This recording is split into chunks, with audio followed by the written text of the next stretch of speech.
Je lis du livre de Esther, chapitre 3, au verset 12, ce qui suit. On convoqua les secrétaires du roi le 13e jour du premier mois, et l'on écrivit un message en tout point conforme aux ordres d'Aman et adressé aux satrapes du roi, aux gouverneurs de chaque province et aux chefs de chaque peuple, à chaque province dans son écriture et à chaque peuple dans sa langue. Le message fut écrit au nom du roi Assuérus, et l'on y apposa l'empreinte du roi. Prions. Notre Seigneur et notre Dieu, une fois de plus, nous prenons la parole pour la découvrir. Une fois de plus, nous nous tournons vers toi, la source de la vie, afin que tu nous parles. Merci de nous éclairer. Merci de nous diriger, de nous fortifier, de nous vivifier, nous t'en prions. Au nom de Jésus et pour ta gloire éternelle. Amen. Rappelle-toi, le roi avait ordonné aux gens de se mettre à genoux quand ils voyaient passer Aman. Note bien, cela fait des siècles. Et Mardochée, qui avait la crainte de Dieu, avait vu dans Exode 20, verset 3 et suivant, Dieu dit, tu ne dois pas te prosterner devant les hommes. Il y avait un choix, obéir à la parole de Dieu ou à celle du roi Assuérus. Ou encore, obéir à la parole de Dieu ou à celle du diable qui utilisait le roi Assuérus. Mardochée fit un choix. Il préféra obéir à Dieu plutôt qu'au roi Assuérus. À travers sa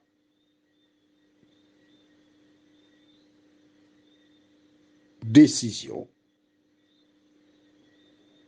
il nous invite toutes les fois qu'il y a un problème où nous serons appelés à choisir entre la parole de Dieu et celle des hommes, à faire le bon choix. Mardochée n'avait pas d'exemple avant, mais nous avons l'exemple de Mardochée. Dieu l'a dit, je le crois, j'obéis. Et c'est ce que tu dois dire.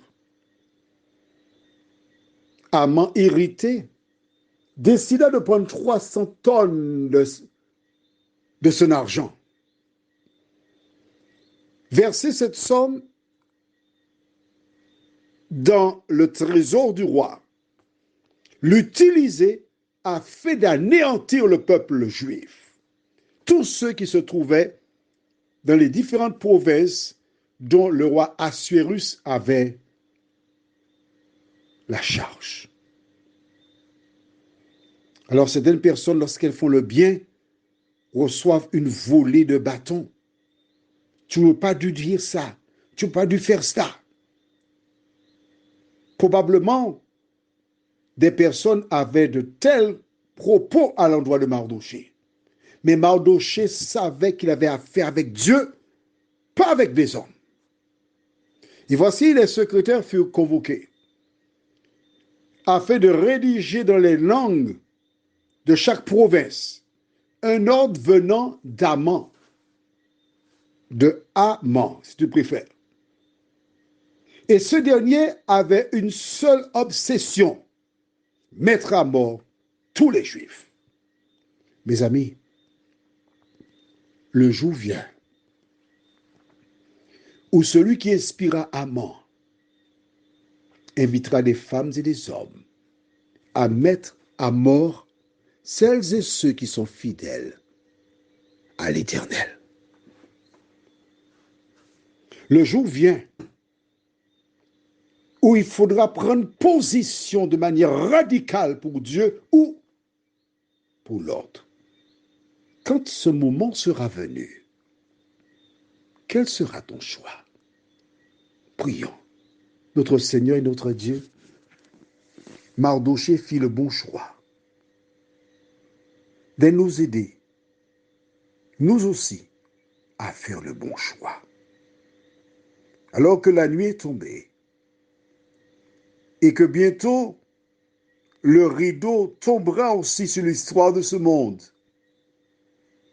Seigneur, donne-nous d'appliquer ta parole dans nos vies en tout temps, en toutes circonstances. Et toutes les fois que nous aurons un choix à effectuer entre le bien et le mal, donne-nous la même foi que Mardochée, afin que nous soyons comme des lumières qui brillent dans ce monde enténébré, nous t'en prions. Au nom de Jésus et pour ta gloire éternelle. Amen.